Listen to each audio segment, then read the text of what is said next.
आज किसान आंदोलन के मसले पर खबरनामा में चर्चा होगी। दरअसल हरियाणा के करनाल शहर में शनिवार को बीजेपी की मीटिंग का विरोध करने जा रहे किसानों और पुलिस में जमकर झड़प हुई। इस दौरान पुलिस ने किसान प्रदर्शनकारियों पर लाठीचार्ज भी किया। पुलिस के मुताबिक इस झड़प में 4 प्रदर्शनकारियों को चोट आई है और 10 जवान घायल हुए हैं। घटना के बाद संयुक्त किसान मोर्चा ने सड़कें जाम करने का आह्वान किया है। साथ ही किसानों को मारने का आदेश देने वाले एसडीएम को बर्खास्त करने की भी मांग की गई है। संयुक्त किसान मोर्चा ने शनिवार को बयान जारी करते हुए कहा कि मुख्यमंत्री खट्टर के विधानसभा क्षेत्र करनाल में प्रदर्शन कर रहे किसानों पर पुलिस की बर्बरता की हम कड़ी निंदा करते हैं। किसान मोर्चा कैमरे पर पुलिस को आदेश देने वाले एसडीएम आयुष सिंह को तत्काल बर्खास्त करने की मांग करता है। हरियाणा के एडीजीपी नवदीप सिंह विर्क ने बताया कि इस झड़प में 4 प्रदर्शनकारियों को चोटें आई हैं, जबकि पुलिस के 10 जवान घायल हुए हैं। उन्होंने कहा कि कई प्रदर्शनकारियों ने पुलिस पर पथराव किया और उन पर हमला करने की भी कोशिश की। किसानों पर हुई कार्रवाई के बाद सियासी बयानबाजी भी तेज हो गई है। पंजाब के मुख्यमंत्री कैप्टन अमरिंदर सिंह ने इसे सरकार प्रायोजित हमला बता दिया है। उन्होंने कहा कि ये पहली बार नहीं है जब खट्टर सरकार ने किसानों पर इस तरह की कार्रवाई की हो। बहरहाल इस घटना के बाद किसानों का गुस्सा फूटने लगा है। लंबे समय से कृषि कानूनों के खिलाफ आंदोलन कर रहे किसान अब अपनी लड़ाई को और तेज करने की बात कह रहे हैं। इसी कड़ी में आज हरियाणा के नूंह में किसान महापंचायत भी रखी गई।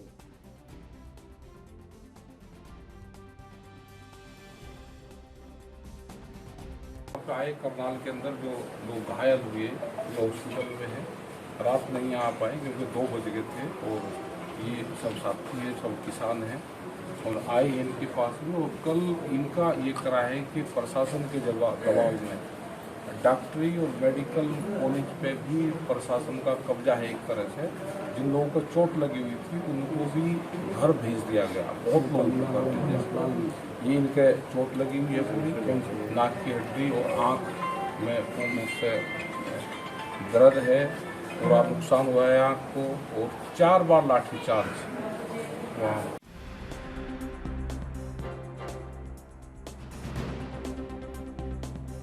तौर पर देखने को मिला एसडीएम को हटाने की मांग किसानों के द्वारा की जा रही है। इसी कड़ी में आज नूंह में महापंचायत भी आयोजित की गई। खबरनामा में आज इसी मसले पर चर्चा की जाएगी कि सड़कों पर तो किसान है लेकिन सरकार क्यों परेशान है।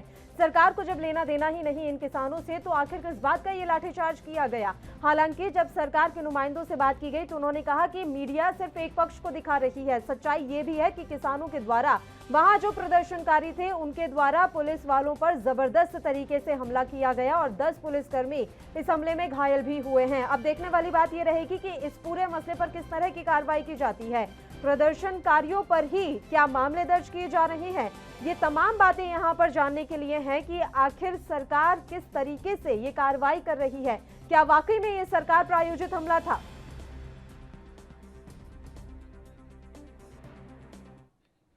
इस मसले पर हम नेताओं की प्रतिक्रिया भी आपको सुनाएंगे। उससे पहले हम न्यूज रूम का रुख कर लेते हैं, जहां मेरे सहयोगी पवन पांडे इस समय लाइव जुड़ गए हैं। सीधा उन्हीं के पास चलते हैं इस खबर पर तमाम जानकारी के लिए। पवन, आपसे पूरी जानकारी हम चाहेंगे। किसानों पर लाठीचार्ज करनाल में किया गया और अब उसका रिएक्शन ये हो रहा है कि आज पूरे देश में किसानों ने चक्का जाम लगा दिया। जगह जगह की हमने तस्वीरें देखी हैं कि किस तरीके से किसानों में गुस्सा है। साफ तौर पर एक बात तो सामने निकल कर आ रही है कि सरकार जो है पूरी तरीके से ढीठ हो चुकी है और कृषि कानूनों के मसले पर कुछ करने का मन लग नहीं रहा है सरकार का। जी बिल्कुल ठीक कहा आपने पल्लवी जी। दोनों तरफ से एक तरीके से निष्ठुरता ही दिखाई जा रही है। न तो जो सरकार में बैठे लोग हैं, खासकर इसमें प्रधानमंत्री नरेंद्र मोदी के ऊपर आरोप लग रहे हैं कि वो किसानों से आकर एक बार बात करने की भी जहमत नहीं उठा रहे। दूसरी तरफ से जो किसान नेता हैं उनकी तरफ से भी कोई नरम रुख नहीं अपनाया जा रहा। वो भी लगातार कानून वापसी के अलावा किसी और बीच के रास्ते पर सहमत होते हुए दिखाई नहीं दे रहे। लेकिन एक बार फिर से इस लाठीचार्ज ने इस पूरे मामले को फिर से तेजी में ला दिया, सुर्खियों में ला दिया है। इससे पहले ये किसान आंदोलन रस्म अदायगी भर का रह गया था, लेकिन इस घटना के बाद से अब पूरे देश में किसानों के साथ लोगों की जो संवेदनाएं हैं, जो पहले एक बार देखी गई थी जुड़ते हुई, वो फिर से जुड़ते हुए दिखाई दे रही हैं।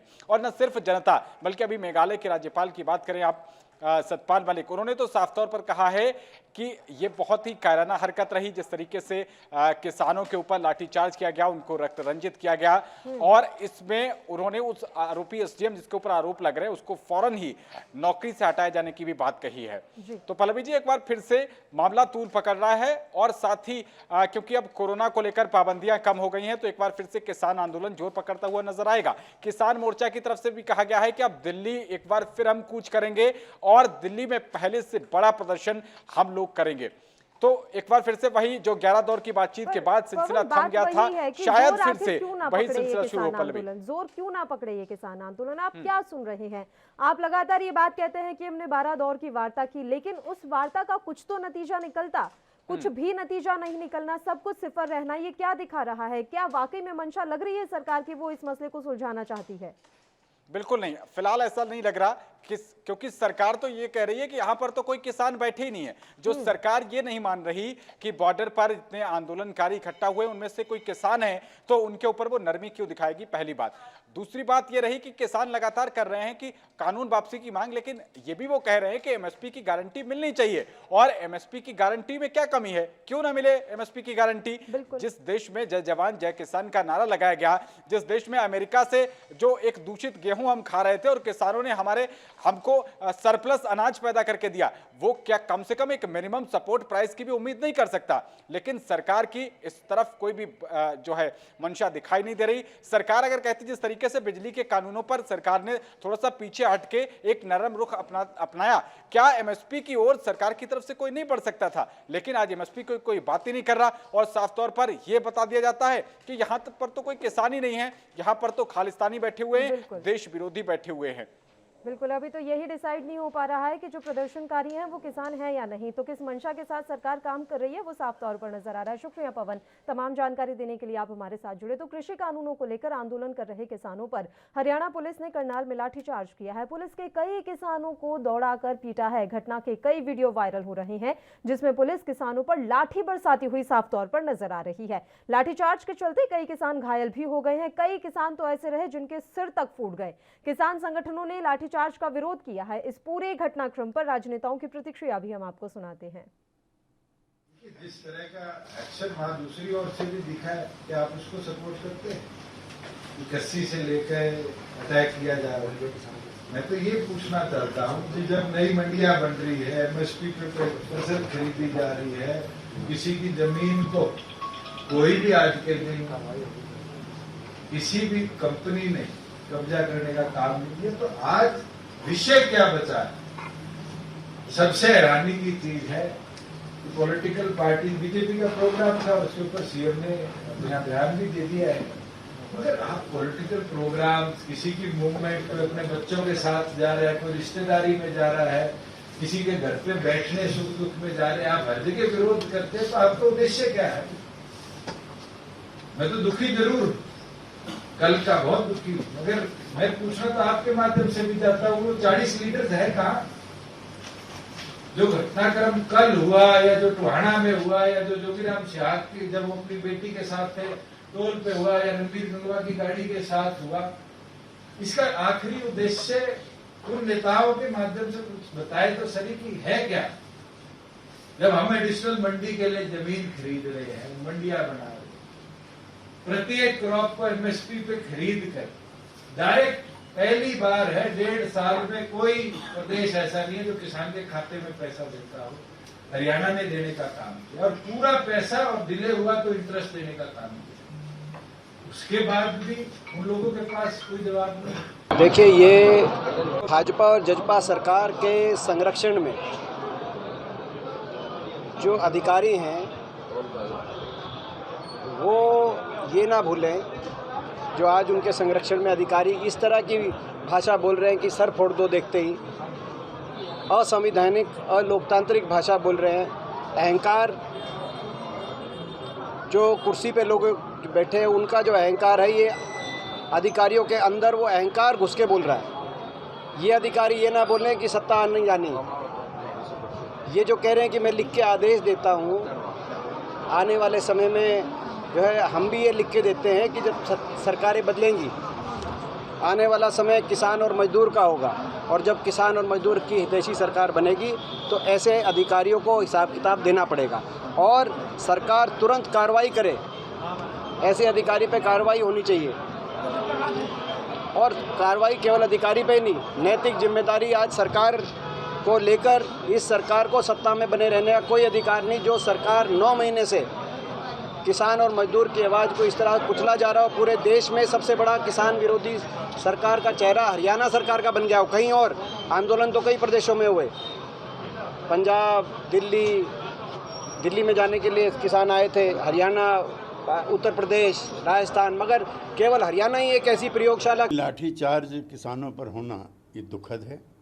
सरकार को और किसान संगठनों को बैठ कर के वार्ता करनी चाहिए और इसका हल निकालना। देखिए, ये तो बहुत गंभीर बात है, और जिस तरीके से ड्यूटी मजिस्ट्रेट साहब का वीडियो वायरल हो रहा है सोशल मीडिया पे, इससे बात साफ है कि ऊपर से सरकार के अंदर, केंद्र सरकार के अंदर सीधा ऊपर से उनको आदेश थे कि किसानों के साथ इस बर्बरता के साथ हिंसा करनी है कि आज के बाद कोई और आदमी सरकार के खिलाफ अपनी बात ना रख सके। मुझे लगता है अगर आज से पहले किसी सरकार के साथ इस तरीके से कि सरकार के दौरान ऐसा किया जाता तो बीजेपी बहुत शोर मचाती।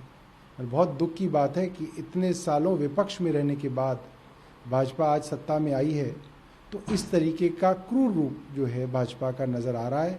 लोग इसको माफ़ नहीं करेंगे। पिछली बार भी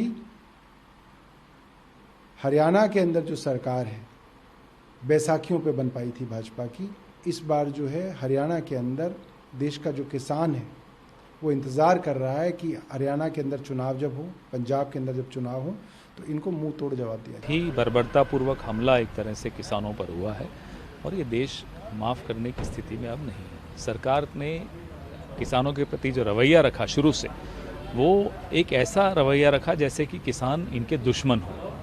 आज देश की जहन में ये तस्वीरें अब आसानी से भुलाने वाली तस्वीरें नहीं हैं कि बुज़ुर्ग किसानों पर जिस तरह से लाठियां बरसाई गई।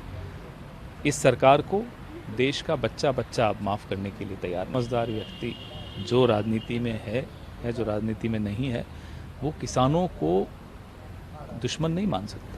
किसानों के साथ खड़ा है। वो किसानों के साथ जो इस सरकार ने किया है, जिस तरह से वो 3 काले कानून पास किए बिना किसानों से राय मशविरा किए, बिना विपक्ष से राय मशविरा किए, बिना किसी की भी बात माने, वहाँ से ये सिलसिला शुरू हुआ है। आज 10 महीने हो गए किसान हर मौसम को झेलते हुए सड़कों पर बैठे हैं, शांतिपूर्ण तरीके से आंदोलन कर रहे हैं, और जिस तरह से उन पर लाठियां बरसाई गई, ये बताता है कि सरकार। तो तमाम राजनेताओं की प्रतिक्रिया भी आपने सुनी है। एक बात तो यहाँ पर साफ हो गई है कि जिस तरीके से करनाल में किसानों पर लाठीचार्ज हुआ है, उसके बाद सियासी बयानबाजी भी तेज हो गई है। पंजाब के सीएम अमरिंदर सिंह तो साफ तौर पर कह चुके हैं कि ये सरकार द्वारा प्रायोजित हमला था। अब इस मसले पर हम चर्चा की शुरुआत कर लेते हैं। 2 खास मेहमान इस समय हमारे साथ लाइव जुड़ गए। मेहमानों से आपका परिचय हम यहाँ पर करवा देते हैं। सतीश नंबरदार जी इस समय हमारे साथ जुड़े हुए हैं, BKU के राष्ट्रीय महासचिव हैं। इनके अलावा रमन मलिक जी भी हमारे साथ जुड़ गए हैं, भारतीय जनता पार्टी के प्रवक्ता हैं। दोनों ही मेहमानों का स्वागत है ANB न्यूज पर। रमन जी, शुरुआत आपके साथ ही हम करना चाहेंगे कि आखिर क्यों इस तरह की हरकतें बार बार की जा रही हैं। लाठीचार्ज की घटनाएं तो जैसे अब आम हो गई हैं, किसानों पर जिस तरीके से हर बार लाठियां बरसा दी जाती हैं, ये क्या दिखा रहा है? ये आपकी बहादुरी दिखा रहा है, ये दिखा रहा है कि आप कितना परेशान हो चुके हैं और अब आपके पास हिंसा के अलावा कोई रास्ता नहीं बचा? तो इन्होंने करी, फावड़ा लेकर पुलिस को मारने आते हैं। ये किसान थोड़ी हैं, ये तो कथित किसान नेता बने हुए हैं। कल भी जिसके साथ हांड रहा था ये राकेश बालियान, वो कांग्रेस का, आज सुबह इनफैक्ट वो कांग्रेस का के जिलाध्यक्ष का, पूर्व जिलाध्यक्ष का भाई है, और वही उसके साथ कर। कल सोलन में जिसके साथ थे वो कांग्रेस का महासचिव है। मैंने ट्वीट करा बकायदा। तो ये तो पॉलिटिकल कठपुतलियां हैं जो काम कर रही हैं। मैं तो पूछना चाहता हूं आज के टाइम में कि अगर इनके पास वहां पे प्रदर्शन करने की इजाजत थी और उसके बाद अगर पुलिस ने उनके साथ बर्बरता करी हो तो मैं पुलिस के खिलाफ हूं। अगर पुलिस ने पहला हमला करा हो तो मैं पुलिस के खिलाफ हूं। अगर इन्होंने जबरन टोल प्लाजा को रोकने की हिमाकत नहीं करी तो मैं इनके साथ हूं, पुलिस के खिलाफ हूं। आप मेरे को ये बताइए कि संविधान जिसके अनुरूप ये प्रदर्शन करना चाहते हैं, संविधान जिसके अनुरूप ये बोलते हैं इनका अधिकार है, क्या वो संविधान ये बोलता है आप कोई भी रोड रोक लेंगे? क्या वो ये बोलता है आप किसी पे भी हमला कर देंगे? और अपने आप अपनी गाड़ियों पे हमला करते हैं, वीडियो आए हुए हैं, अपने आप अपनी गाड़ियों पे हमला करते हैं, फिर बोलते हैं पुलिस ने करी। अरे अगर किसान है तो किसान की तरह चले ना। मैं आज भी ये बोलता हूं मैडम, तीनों कानूनों के अंदर जो जो प्रावधान में संशोधन चाहिए वो बताएं। अगर ये सरकार उसके ऊपर ना काम करे तो बताएं। चलिए रमन जी, दो बातें आपने यहाँ पर कही। एक 10 मिनट और, 10 सेकंड और।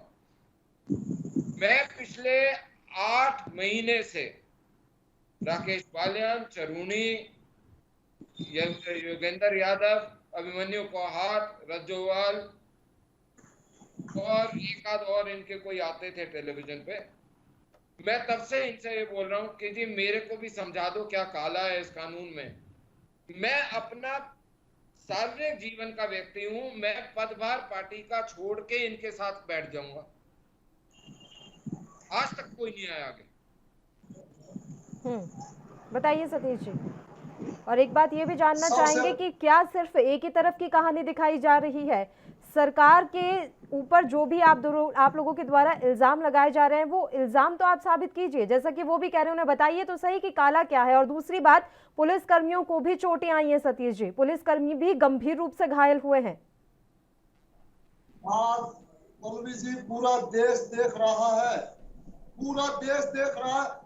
मेरे चौधरी देवीलाल किसान नेता के बेटे पोते, उनके वंशज आज किस तरह सत्ता की मलाई खाने के लिए और किसानों पर अत्याचार करवाने के लिए जो आज ये सरकार अंग्रेजों से भी बदतर, ये काले अंग्रेज किसानों पर किस तरह अत्याचार, कभी पीपली कांड होता है, कभी करनाल कांड होता है, और ये बाद में इनके खुद एसडीएम साहब किस तरह लोगों से बोलते हैं, अपने अफसरों से, और हर किसान का सर फूटा होना चाहिए। इस तरह का काला सिस्टम, काले कानून ये सिर्फ भाजपा की सरकार ला सकती है। हमेशा किसान ने साथ देने का काम किया, कभी सीमा पे और कभी देश में। इस तरह के काले कानून जो देश बिकने नहीं देगा। किसान ने हमेशा लोकतंत्र की रक्षा के लिए हमेशा अपने प्राणों की आहुति दी है। और मैं माननीय मलिक साहब से भी एक बात पूछना चाहूंगा, आप आइए, आप अपना एड्रेस भेजिए, मैं भेजता हूँ आपके पास अपनी लिखी हुई पुस्तक, उसमें देख लेना क्या सफेद और क्या काला है। और रही बात माननीय मोदी साहब के मंत्री इतने ही अच्छे, पुस्तक की बात मत करो ना, गैजेट की बात करो, क्योंकि हर चीज के लिए जरूरी है, क्योंकि एक सिंधु कानून जबरदस्ती किसानों को थोपने के लिए और देश को नहीं बिकने देगा। किसान चाहे कितना भी कुछ कर ले, किसान लोकतंत्र के साथ था, गांधीवादी नीतियों के साथ चलता रहेगा, चाहे कितने भी जुल्म ढाइए। ये तो कल पूरे देश ने देखा किस तरह किसानों पर एक एसडीएम लेवल का अफसर आदेश दे रहा, हर किसान का सर फूटा होना चाहिए। ये आज भी इस बात के मनोवादी सरकार की नीतियों का नतीजा है। जी देखिए सतीश जी, एक चीज तो ये है कि प्रदर्शनकारी जो वहां पर थे, वो किसान थे, वो जो भी थे, पुलिस कर्मियों पर भी हमला किया गया। और दूसरी बात जो आप कह रहे हैं, आपकी बात एकदम सही है कि एक एसडीएम इस तरह का बयान देता है, उस बयान का वीडियो भी वायरल होता है, तो कार्रवाई होनी चाहिए। लेकिन लगातार हम देख रहे हैं कि हरियाणा में बार बार इस तरह की चीजें हो रही हैं। साफ तौर पर किसान नेता कह देते हैं कि अगर यहां से कोई भी बीजेपी नेता गुजरेगा तो हम उसे छोड़ेंगे नहीं। एक नहीं, ना जाने ऐसे कितने वीडियो वायरल हुए हैं जिसमें बार बार ये बात कही जाती है। हर कार्यक्रम का आप लोगों के द्वारा विरोध किया जाता है। क्या अब लोकतंत्र में सरकारों को कार्यक्रम करने का भी अधिकार नहीं है? मैं ये आपसे जानना चाहती हूँ। अगर प्रदर्शन करने का अधिकार आपको है तो उन्हें भी तो कार्यक्रम करने का अधिकार है, उनका विरोध क्यों? पल्लवी जी, मैं आपसे एक बात पूछना चाहता हूँ। आज से 6 साल पहले माननीय मुख्यमंत्री भूपेंद्र हुड्डा थे और उनके कार्यक्रम में, सरकारी कार्यक्रम में माननीय प्रधानमंत्री जी गए थे। वहां पर उन्होंने मोदी मोदी के नारे लगे। सरकारी प्रोग्राम में माननीय प्रधानमंत्री ने एक बार भी ये नहीं कहा कि किसी पार्टी का प्रोग्राम, ये सरकारी प्रोग्राम है, इस तरह के नारे ना लगाएं। क्योंकि हर आदमी को प्रदर्शन करने का अधिकार है और काले झंडे दिखाकर विरोध करने का हर आदमी को अधिकार है, क्योंकि ये हमेशा लोकतंत्र की आवाज को दबाने के लिए इस तरह के लाठीचार्ज करवाने का काम है। काले झंडे हम दिखाएंगे। अब भी कहते हैं हम बीजेपी का कोई भी प्रोग्राम होगा, लाखों किसानों की संख्या में पहुंचकर काले झंडे दिखा के उस प्रदर्शन का, उस प्रोग्राम का विरोध करेंगे, चाहे हमारी जान जाओ, चाहे हमारे पर गोली चलवाओ, क्योंकि ये सरकार लोकतंत्र की सरकार तो है ही नहीं, यह गणतंत्र की और लोकतंत्र की सरकार है। जी ठीक है, बताइए रमन मलिक जी। देखिए, पहली बात तो जहां तक लोकतंत्र की दुहाई कर रहे हैं, इन्होंने अभी बोला भूपेंद्र हुड्डा मुख्यमंत्री का कार्यक्रम था, पूर्व मुख्यमंत्री, नंबर 1। नंबर 2, वो सरकारी कार्यक्रम था तो वो भूपेंद्र हुड्डा के घर के कार्यक्रम था क्या? कांग्रेस के अंदर का कार्यक्रम था क्या? नहीं था ना। तो उसमें प्रधानमंत्री की जय जयकार होती है तो आपको क्या दिक्कत? और अगर वो सरकार का कार्यक्रम है, सरकार में प्रधानमंत्री की जय जयकार होती है तो आपको क्यों मरते लग रही है? तीसरी चीज अभी मैं आपको समझाता हूँ।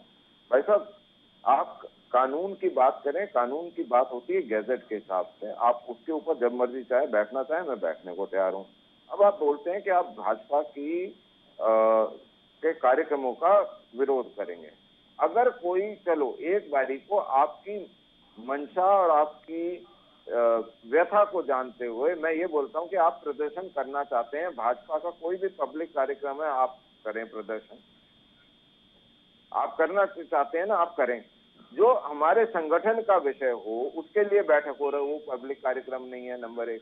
नंबर 2, आपके लोग जाके हमारी निजी संपत्ति जो हमारे कार्यालय हैं उसकी नींव उखाड़ने का काम करते हैं। किसी के बाप का है क्या जमीन? वो भाजपा के कार्यकर्ता की खरीदी हुई जमीन है। आपका क्या मतलब है उसमें प्राइवेट प्रॉपर्टी में घुसने का? आपको कौन अधिकार देता है? कोई अधिकार नहीं देता आपको। और गुंडागर्दी करोगे तो गुंडों को गुंडे की तरह हालत में जाएगा। आप ये बताइए कि किस प्रकार से कल जब फावड़ा लेकर पुलिस के पीछे दौड़ा था वो आदमी, क्या वो किसान था? वो किसान नहीं था, वो कांग्रेस के द्वारा आयोजित कार्यक्रम के उन कठपुतलियों के माफिक था जिनको पैसे दिए जाते हैं काम करने के लिए। ये मेरे देश का किसान नहीं है। वो सारे किसान खेतों की तरफ भाग रहे थे पुलिस की बर्बरता के उसमें। अरे किसान अपने खेत में पानी चला रहा था और उन्होंने हाथ उठाया तो आप जाके दिखाइए जब उसने अपने खेत में पक्षी दिखाई थी ना क्या कोई जो बयान दे रहे हैं कि कोई भी किसान दिखाई दे तो सर फोड़ दो, उसकी इंक्वायरी बिल्कुल होनी चाहिए, उसकी इंक्वायरी बिल्कुल होनी चाहिए। तो इसकी भी इंक्वायरी करवा लीजिए ना, जो फावड़ा लेकर आप कह रहे हैं कि फावड़ा लेकर जा रहे थे, इसकी भी इंक्वायरी करवा लीजिए। इस पर क्यों आप प्रतिक्रिया दे रहे हैं? बोल दीजिए इसकी जांच होनी चाहिए। क्या कहा जा रहा था, क्यों कहा जा रहा था, किसने टेप बनाया, क्या करा, सारी जानकारी ली जाएगी, आप चिंता मत करिए। ये भाजपा और दो बातें आपने यहाँ पर कही सर, 2 बातें रमन मलिक जी आपने यहाँ पर कही। पहली बात आपने ये कही कि परमिशन ली थी क्या। मैं आपसे जानना चाहती हूँ कि जब आप जन आशीर्वाद यात्रा निकाल रहे थे पश्चिम बंगाल में, आपको अनुमति नहीं मिली, आपकी यात्रा को नहीं निकलने दिया, तो आप लोगों को इतनी मिर्ची क्यों लग गई? तब तो आपने बड़े उससे कहा कि देखिए लोकतंत्र पर ये तो हमला है, हमारी जन आशीर्वाद यात्रा नहीं निकालने दी जा रही। यानी कि अगर आप बिना अनुमति के कोई काम करें तो वो जायज है? नहीं, जायज की बात नहीं।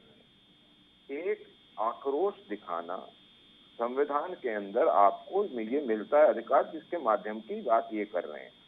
मैं उससे मना नहीं करता कि एक आध कार्यक्रम आपने जब आक्रोश का दिखाना हो आप दिखाते हैं, आप यात्राएं निकालते हैं, वो सारा ठीक है। कांग्रेस ने भी निकाली, हमने भी निकाली और दलों ने भी निकाली। मैंने भी खुद लठ खाए हुए हैं पुलिस के माध्यम से, इतने साल हो गए हमने खाए हैं प्रदर्शनों में लठ। मैं आज जो बात कर रहा हूँ वो ये है कि जब देश के जो इंफ्रास्ट्रक्चर है उसको जब कब्जा करके गुंडों की तरह बैठ लिया जाता है तो वो प्रदर्शन का अधिकार नहीं है।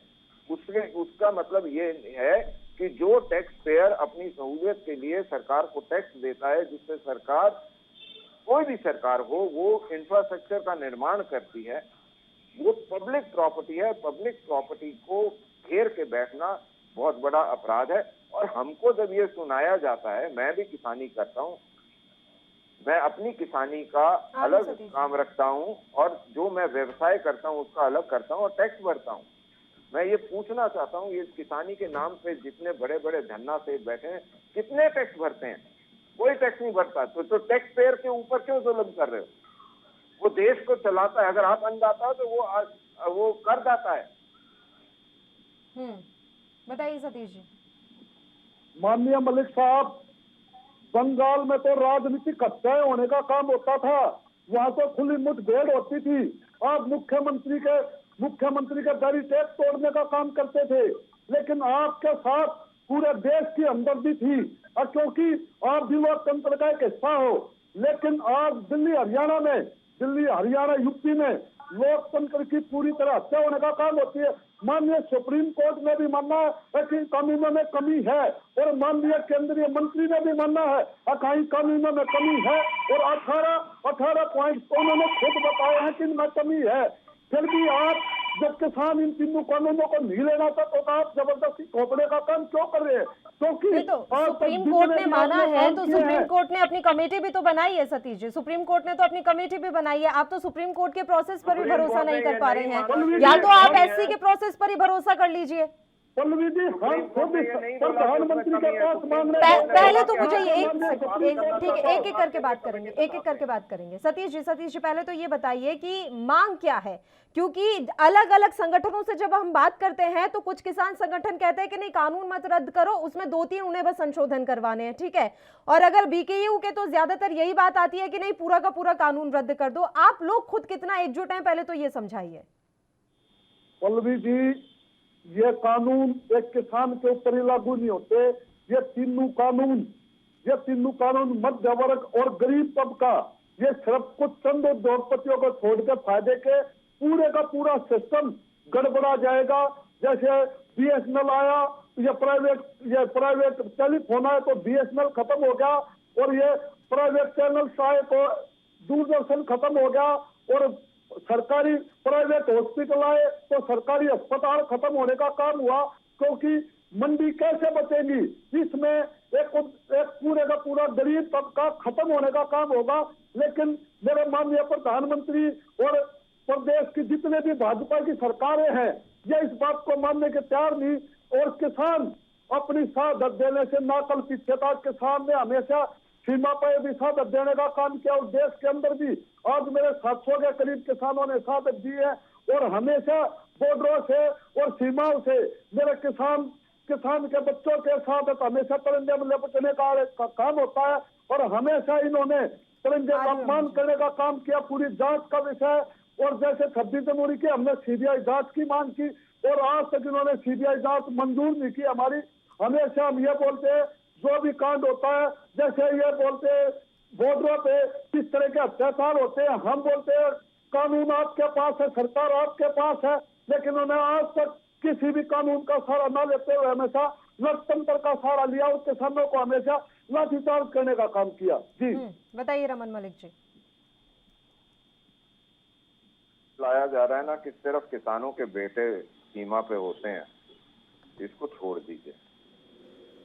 सब देश के बच्चे हैं, किसी एक वर्ग के, किसी एक समुदाय के बच्चे नहीं है, वो पूरे देश के बच्चे हैं। और चाहे वो किसान वर्ग में से हो, चाहे वो व्यवसाय करने वाले हों, चाहे वो सर्विस क्लास हो, चाहे वो कोई भी हो, उन सभी के घरों के बच्चे सीमाओं पे जाते हैं। कोई आपके अकेले बच्चे नहीं जाते हैं।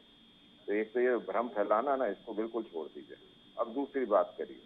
दूसरी बात ये बताता हूँ कि इन कानूनों को सुप्रीम कोर्ट ने कहीं भी गलत नहीं ठहराया। उन्होंने सिर्फ ये बोला कि अगर आपको कानून में संशोधन चाहिए, आपको करना है, हम कमेटी बिठाते हैं। इस विवाद को खत्म करने के लिए आप दोनों लोग बैठिए, एक्सपर्ट कमेटी बिठाते हैं, उसमें आप अपने विषय रखिए, वो अपने विषय रखेंगे। हमने ये भी बोला कि 1.5 साल के लिए मुलतवी करते हैं। हमने ये भी बोला कि जो आप बोलते हो उनको चीजों को हम आगे करते हैं, आगे बात करते हैं उसको। चाहे वो प्रदूषण का विषय था, आपने 11 दौर की बातचीतों में 11 पॉइंट नहीं बताए जो चेंज करने हैं, सारे वो पॉइंट बताए जो उस विधेयक में थे ही नहीं। अब आप आगे बात करिए, आप बार बार बात कर रहे हैं मंडी खत्म होगी। मैं इस चैनल के ऊपर आज बोलता हूं, जिस दिन मंडी खत्म होगी, मैं इस पार्टी को, इस पद को, किसी भी चीज को ठोकर मारने को तैयार हूं अगर मंडी बंद हो गई। ना मंडी बंद होगी, ना सरकारी खरीद जो मंडियों में सरकारी मंडियों में होती है वो बंद होगी, हर साल बढ़ के पैसा आएगा, ये गारंटेड है। अब मैं आपसे एक चीज पूछता हूं, महाराष्ट्र में, राजस्थान में, पंजाब में, यहाँ हमारी सरकारें नहीं है ना साहब, हरियाणा के अंदर 11 फसलें हम खरीदते हैं एमएसपी पे, पंजाब में 2 खरीदी जाती हैं, राजस्थान में कितनी खरीदी जाती हैं? 0, जो थोड़ी बहुत हो जाए वो जाए। अगर मैं गन्ने की बात करूं तो 300-400 करोड़ रुपए का हर साल का एक आंकलन है नुकसान का पंजाब के किसानों को। वो अब जाके बात शुरू हुई क्योंकि भाजपा के जो अध्यक्ष हैं धनखड़ साहब, उन्होंने ये विषय उठाया। अब राजस्थान की बात करिए, राजस्थान में कम से कम हर साल जो बाजरे की मुख्य खेती होती है उस खेती के ऊपर कम से कम लगभग 10,000 करोड़ का किसानों को आंशिक नुकसान है। अब वो नुकसान के लिए ये किसान नेता बिल्कुल नहीं जाएंगे, दही जम जाएगी मुंह में, उसके बारे में बात नहीं करेंगे। क्यों नहीं करेंगे?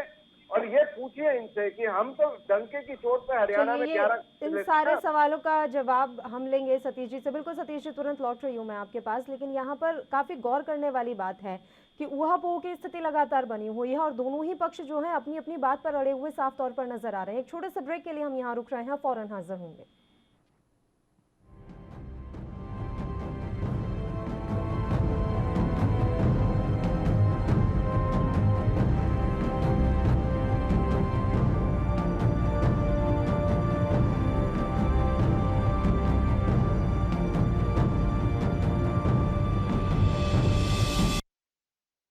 ब्रेक के बाद एक बार फिर से खबरनामा में आप सभी का स्वागत है। दोनों मेहमान लगातार हमारे साथ जुड़े हुए हैं, सीधे मेहमानों का रुख कर लेते हैं। बताइए सतीश जी, रमन मलिक जी ने काफी सवाल आपसे पूछे हैं, उन तमाम सवालों के जवाब हम आपसे चाहेंगे। सतीश जी, मैं सबसे पहले तो अपने बड़े भाई मलिक साहब से पूछना चाहूंगा, वो किस तरह जो माननीय प्रधानमंत्री अपने मुख्यमंत्री काल में जीएसटी का विरोध करने का काम करते थे, किस तरह माननीय प्रधानमंत्री जो 500 के नोट पिछली सरकार कुछ पीछे तक के बंद करने का काम करते थे, माननीय प्रधानमंत्री जी उसका विरोध करते थे।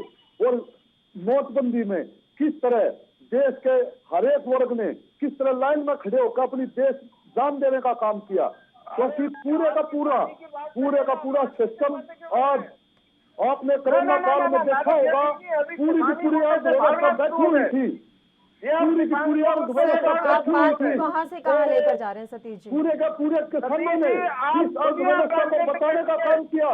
और आज जो केंद्र में स्टेट में सत्ता सरकार बैठी है, किसानों ने किस तरह करने का काम करी। आज जो उससे पहले सिस्टम होता था, इस सरकार ने किसानों पर 18% टैक्स लेने का काम किया। पॉलिटिकल एक्टिविस्ट हो, किसानी की बात करो, इधर उधर की बात मत करो, किसानी की बात करो। आप कहां से कहां ले जा रहे हो, उससे जवाब भी आप बात को राजस्थान ले जा रहे थे, आप बात को पंजाब ले जा रहे थे, एमएसपी पर खरीद की बात वो कर रहे हैं। सर, आप लोगों की समस्या ही तो यही है कि एमएसपी पर खरीद नहीं अभी नहीं हो रही है, तो आने वाले समय में भी नहीं होगी। उसी को लेकर तो मलिक साहब ने सवाल किया आपसे, आप उस पर तो जवाब दीजिए। पूरी दिल्ली के नरेला मंडी में किस तरह किसानों ने 1700-1600 रुपए बेचने का काम किया, रामपुर की मंडियों में किस तरह किसानों ने 1600-1700 का काम किया। और सुनो, दिल्ली की मंडियों में अधिकार केंद्र सरकार के पास है, केंद्र सरकार ने वहाँ देने का काम नहीं कर सकी, और पूरे देश में एमएसपी देने का क्या काम होगा? ठीक है, बताइए रमन जी। सतीश जी, आपके फायदे की बात कर रहे हैं। ये जो नरेला की मंडी का विषय आपने उठाया ना भाई, ये मैं भूल गया था और आपको धन्यवाद करता हूँ, साधुवाद करता हूँ, आपने मेरे को याद दिला दिया। नरेले की मंडी दिल्ली में है। दिल्ली के मुख्यमंत्री ने 200 रुपए सरकारी खरीद का जो भाव है एमएसपी का, उससे 200 रुपए ऊपर देने का वायदा करा था। आपके वहीं आके वायदा करा था उसने, बार बार राकेश टिकैत भी वहीं था। तो ये जो हो गई बात 2150 प्लस 200 कितने हो गए 2350, और आप बोल रहे 1750। तो ये जो धूर्तों के साथ आप गठमेल करते हो ना, तो ये जो राजनीतिक है ना, आपने उसका विरोध क्यों नहीं करा? ना करा, बिल्कुल सटीक। एक बार ही पूरा किया आप ना करा दिल्ली के मुख्यमंत्री का मंडी के अंदर भूख हड़ताल करने का काम किया है, एक बार ही ना करा, एक मतलब भूख हड़ताल का काम क्या करते होते मैं काम कर दूंगा ना, एक खबर ना देखी दादा मैंने, मैं भेज दूंगा आपके पास, भेज देना। दिल्ली के मुख्यमंत्री के आगे प्रदर्शन करो, ऐसे उसके आम आदमी पार्टी को रोको, जैसे हमको रोकने के लिए करते हो वैसे करो। एक मिनट दादा, मैं आपको वही बात बोल रहा हूँ, एक बार सुनो। लठ बाजने है ना तो सगरन के सर पे लठ बाजो जो गलत करे, और या ये आडंबर मत करो कि बीजेपी को रोकेंगे। अगर बीजेपी गलत है, आप उसके खिलाफ प्रदर्शन कर रहे हो ना, तो आपसे वादा करके केजरीवाल मुकर गया, उसके खिलाफ भी वैसे हम हर सत्ताधारी पार्टी को रोकने का काम करेंगे। दिल्ली में तो सत्ता उसकी है ना। चलिए रमन जी, उनका तो विरोध ही कृषि कानूनों को लेकर है, जो ये पूरे फसाद की जड़ ही नए कृषि कानून है, उनको तो दिक्कत ही कृषि कानूनों से है। तो उसमें ना तो वो केजरीवाल देख रहे हैं, ना वो अमरिंदर सिंह देख रहे हैं। उन्हें लग रहा है कि जब केंद्र सरकार ने ये कानून पास किए हैं तो रद्द भी वही करेगी। बात बस यही है, पूरे फसाद की जड़ यही है कि कृषि कानून आप रद्द कर दीजिए। खैर, आपका बहुत बहुत शुक्रिया सतीश जी, आप हमारे साथ जुड़े इतने अहम मसले पर चर्चा करने के लिए। आप हमारे साथ बने रहिए रमन मलिक जी। और मैं आपसे भी ये बात जानना चाहती हूँ कि इस समस्या का समाधान क्या देख रहे हैं आप? 9 महीने से चला आ रहा है ये आंदोलन, आगे भी ऐसे ही चलता रहेगा और एक बार फिर से इससे ये कह लीजिए कि जान मिल गई है, जान फूंकने का काम हो गया करनाल में जो भी लाठीचार्ज हुआ, उसके बाद अब आप कैसे रोकेंगे और कितना नुकसान आप आने वाले चुनावों में देख रहे हैं खुद की पार्टी का? रमन जी जी, मैं तो इतनी चीज बोल सकता हूँ कि एक तो ये फैक्ट है कि देश की जनता इस सारे आडंबर को देख रही है, कैसे ये जो राकेश बालियान है ये कैसे इधर से उधर पॉलिटिकल सपोर्ट के लिए कांग्रेस के इशारों पे, दूसरों के इशारों पे दे रहा है। ये किसान आंदोलन में जो कथित जो किसान नेता है ना, वो किसान नेता नहीं है, वो ब्रोकर्स हैं। ये पैसे लेके काम करने वाले मर्सनरीज हैं।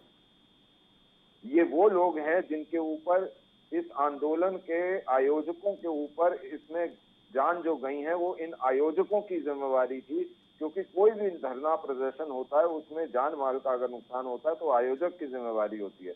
तो ये सारी की सारी मौतें इनके सर पे हैं। अब एक चीज और आपने पूछी कि इसका सोल्यूशन क्या है। इसका सोल्यूशन ये है कि ये जो कानून है इसमें जो आपको परिस्थितियां, जो आपको चीजें हैं, जो आपको कानून के पॉइंट्स हैं जो ठीक नहीं लग रहे, आप उसके ऊपर एक एक पॉइंट के ऊपर लिखिए कि ये वाला पॉइंट इस तरीके से। तो वो जो 12 दौर की वार्ता हुई उसमें क्या चर्चा हुई रमन जी? उसमें इन्होंने एक भी पॉइंट सजेस्ट नहीं करा। इन्होंने सिर्फ एक काम करा यहाँ पे कि इन्होंने ये कर दो कि प्रदूषण वाला हटा दो, ये कर दो कि बिजली के जो आने वाले कानून है वो मत करो, और फिर एमएसपी का गेम लेकर ये हो गए। इन्होंने कभी भी जो अंदर मेन विषय हैं, जो इनके विषय इन्होंने रखे कि जी एसडीएम का सिर्फ नहीं, हमारे को कानून दूसरा भी होना चाहिए कि हम कोर्ट में भी जा सकें, जाओ जी। करा इसलिए था क्योंकि 10-10 साल लग जाते हैं सिविल कोर्ट में, तो सिविल कोर्ट में 10 साल किसान क्या लगा रहेगा, इसलिए इनके लिए ये करा गया था। अगर आपको नहीं चाहिए कोई बात नहीं। हालांकि ऐसा ही कानून पंजाब के अंदर पंजाब मंडी एक्ट 2006 उसका पॉइंट नंबर 12A ऐसा ही कहता है। दूसरी बात, जहां तक आगे प्राइवेट मंडी की बात, पंजाब मंडी एक्ट 2006 पॉइंट नंबर 8 और 9 पढ़ लीजिए, आपको उसमें स्पष्ट हो जाएगा कि कैसे कौन लाइसेंस देगा प्राइवेट मंडी का और कैसे खुलेंगी, कहाँ खुलेंगी, वो स्पष्ट कर देता है। तो जो चीज 12-14 साल में राक्षस नहीं बनी वो अब कहाँ से बन जाएगी। हालांकि कांग्रेस का आयोजित प्रायोजित कार्यक्रम है, क्योंकि बार बार हर जगह, कल और आज दोनों दिन आप देखिए, शिमला के अंदर जब सोलन में गए तो तब भी इनके साथ कांग्रेस के लोग लगे हुए थे और वहां पे बकायदा मैंने ट्वीट करके तो कांग्रेस तो यही कह रही है ना सर, कांग्रेस तो कह ही रही है कि हम किसानों का मसला उठाएंगे, उनको तो हर चुनाव में किसानों का मुद्दा उठाना है। देखिए बात ये है कि किसान का मुद्दा नहीं है, किसान जो खाली हो गया ना, जो इनका रॉबर्ट वाड्रा जैसा किसान खाली हुआ पड़ा है ना, उसको वापस उसका पेट भरना है। जैसे हरियाणा की जमीन औने पौने भाव में हरियाणा के ब्रोकर भूपेंद्र सिंह हुड्डा ने बेची थी, वैसे ही दोबारा बेचना चाहते हैं। और हालांकि कांग्रेस की अलग बात है कि कांग्रेस की सब जगह सर को डबल है, और ये एक फैक्ट है कि अगर आपको इस पे करना है ना तो पॉइंट बाय पॉइंट तीनों कानून ले लीजिए, पॉइंट बाय पॉइंट डिस्कशन कर लीजिए। मैं तो बार बार बोलता हूँ कांग्रेस को भी और इनको भी, जहां डिस्कशन करनी है वहां के लिए मैं तैयार हूं। आ जाइए, चाहे वो 10 घंटे का एक कानून के ऊपर डिस्कशन हो, मैं तैयार हूं। वही और मंडियों को लेकर लगातार तमाम जो किसान नेता हैं वो बिहार का भी एक बड़ा यहाँ पर एग्जाम्पल देते हैं कि बिहार की स्थिति आप देख लीजिए और वहां के किसानों की स्थिति आप देख लीजिए। पूछता हूँ कि 1966 से लेकर आज का डाटा देख लीजिए कि पंजाब, हरियाणा और 2-3 सीमावर्ती क्षेत्र जो इस एरिया के हैं, उनके अलावा कौन सी जगह से एमएसपी की परचेज हुई है, आप खुद देख लीजिए। अच्छा, एक चीज है रमन जी, मैं एक चीज एमएसपी पर अभी आप बात कर रहे हैं सर, मैं एक चीज और आपसे यहाँ पूछना चाह रही हूँ। एमएसपी पर गारंटी कानून की मांग इनके द्वारा की जा रही है, क्या गारंटी कानून देने में सरकार को कोई दिक्कत है? नहीं, देखिए एक बड़ी चीज है, हम फूड सरप्लस स्टेट है। एक ये बात समझने की जरूरत है कि हम फूड सरप्लस स्टेट हैं। As a union of India the state is food surplus. जितनी हमको अनाज चाहिए उससे ज्यादा अनाज हम उगा रहे हैं। अब आप ये बताइए कि दूसरा विषय ये है कि 100% गारंटी किसी भी बिजनेस को आप कैसे दे सकते हो? ये बिजनेस को सब्सिडाइज करने के लिए चाहे खेतों में सब्सिडी देनी है, बिजली में सब्सिडी देनी है, उर्वरक में सब्सिडी देनी है, बीजों में सब्सिडी देनी है, सरकारी खरीद का मामला है, ये सब तो दिया और ऊपर से इनकम टैक्स फ्री है ये बिजनेस। तो इससे ज्यादा प्रोटेक्शन और किसी बिजनेस को हिंदुस्तान में कहाँ मिली है?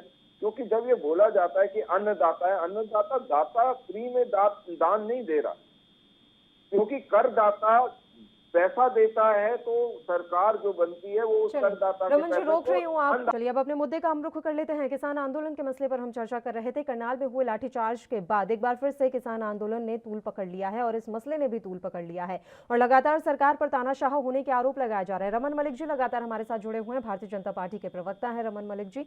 सर, एक चीज आपसे ये भी जानना चाहूंगी, जो कुछ भी करनाल में हुआ क्या आप उसे जस्टिफाई कर रहे हैं? क्या आपको लगता है कि जिनके भी सर फूट गए वो ठीक था? जो कुछ भी उस दिन हुआ क्या वो जायज था?